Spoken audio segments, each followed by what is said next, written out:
श्रीगणेशाय नमः।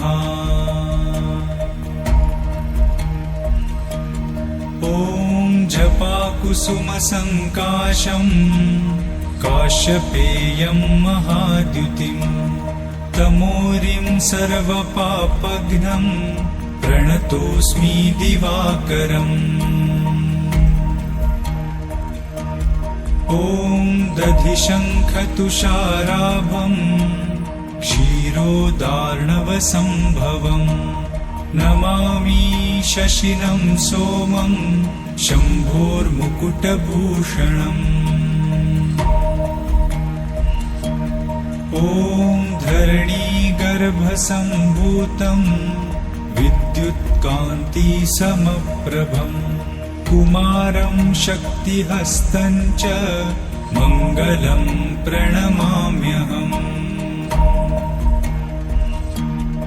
ॐ नीलाञ्जनसमाभासं रविपुत्रं यमाग्रजम् छायामार्तण्डसम्भूतं तं नमामि शनैश्चरम्।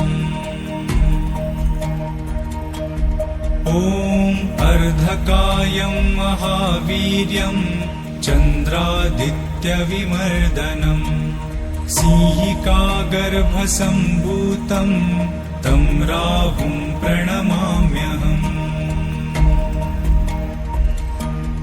ॐ पलाशपुष्पसङ्काशं तारकाग्रहमस्तकम् रौद्रं रौद्रात्मकं घोरं तं केतुं प्रणमाम्यहम्। इति श्रीवेदव्यासविरचितम् आदित्यादि नवग्रहस्तोत्रम्